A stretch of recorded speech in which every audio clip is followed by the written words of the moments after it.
बच्चों को मैं अंदर सुलाई थी, 11 बज गए थे और अब मैं टेबल की तरफ आ गई थी। टेबल मैंने कहा था ज़रा मैं क्लियर कर लूँ। आपको पता है कि 11 बज गए थे और फिर मेरे बच्चे जो है ना सुबह उठते नहीं स्कूल जाने के लिए। पता नहीं बच्चों को खुश्की हुई हुई है, इनको तो नींद ही नहीं आती, ऐसे चार्ज फिरते हैं ना। खैर मैं बच्चों को सुला के आई थी और ये जो आप टेबल लगी हुई देख रहे हैं ना, मैंने अपने छोटे काके का रास्ता रोका है, वो यूपीएस जाके पकड़ता है, यूपीएस पे बैठ जाता है। खैर यहाँ पे फटाफट से मैंने टेबल अपनी क्लियर करना शुरू की। सारे सो चुके थे, घर में बिल्कुल सन्नाटा और खामोशी थी, तो मुझे डर लग रहा था। भाई फिर क्या, अगर 3 बच्चों की माँ हूँ, मैं भी तो इंसान हूँ, बड़ी हो गई तो क्या डर नहीं लगता? मुझे तो बहुत डर लगता है। मैंने कहा था फटाफट से टेबल वगैरह क्लियर करूँ, सारी चीज़ें ना स्पीड पकड़ूँ, सुपरमैन बन जाऊँ, फटाफट से समेटूँ, लाइटें बंद करूँ, भाग जाऊँ अपने कमरे में। मेरा ये हाल था।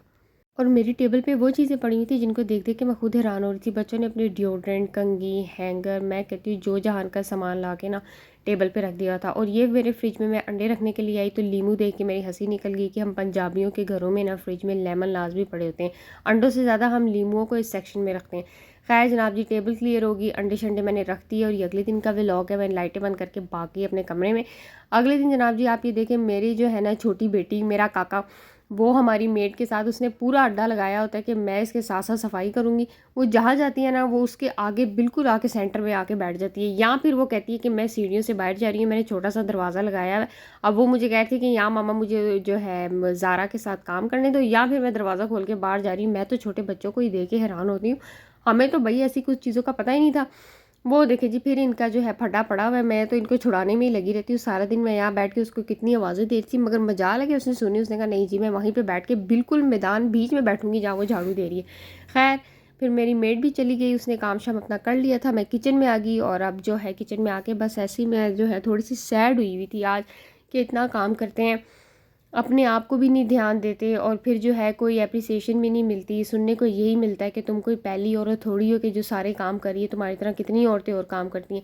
ये मेरे पाँव पे कट लगा हुआ था जो कि सही नहीं हो पा रहा था, मैं उसको भी देख रही थी। मैंने कहा देखो क्या होते थे हम और क्या हो गए। जनाब जी यहाँ पे रात के बर्तन अब पांडे टिंडे मेरी जिम्मेदारी थी।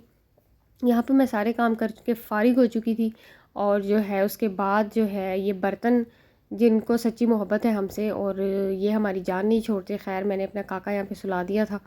मैं कहा चलो जी मेरा काका थोड़ा सा रेस्ट कर ले, ये खाना खाने के बाद के बर्तन थे। मैं कहा चलो बस ये फटाफट से मैं क्लियर कर लूँ। गर्मी काफ़ी ज़्यादा हो गई है और ज़ाहिर है बारिशें ख़त्म हो गई हैं। जो है बारिशों ने भी कहा होगा बस तुसी ते मजाक ही बना लिया, तुसी तो शुरू ही हो गया, बस जी भाई गर्मियों का मौसम है, उन गर्मी इंजॉय करो। यहाँ पे मेरा फ़ोन गिर गया था और मेरा जो दिल है ना वो बाहर आ गया था। मैं कहा है फ़ोन किसी ने लेके भी नहीं देना। उन्होंने कहना और तो वीडियो बना।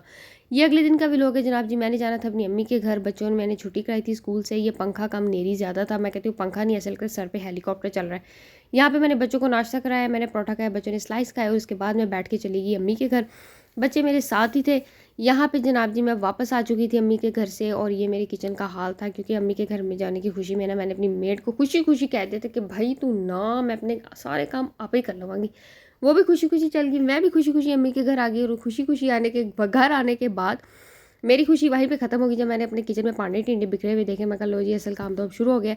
मैंने फिर जनाब जी बच्चों को जो है कहा कि जो अपना छोटा काका अपनी बहन को संभालो। मैंने सारे किचन के जो बर्तन हैं ना वो सारे मैंने क्लियर करने, किचन मैंने धोना है। उसके बाद जनाब जी मैंने सारे बर्तन धोए, सारा किचन क्लियर किया, पता भी नहीं लगा। खैर ऐसी बात नहीं, पता भी लग गया था थोड़ा बहुत, क्योंकि मुझे जो है मेड से सोच रही थी काम करवा के जाती, लेकिन अम्मी ने मुझे ज़रा जल्दी बुलाया था, हमें काम था थोड़ा सा, मैंने अम्मी के साथ आगे कहीं जाना था। इसलिए जनाब जी फिर जो है आके मैंने सारा किचन क्लियर किया। उम्मीद करती हूँ आपको मेरी वीडियो अच्छी लगी होगी। मेरे चैनल को लाइक और सब्सक्राइब ज़रूर कीजिएगा, मेरी वीडियो को शेयर भी कर दीजिएगा। थैंक यू, अल्लाह हाफिज़।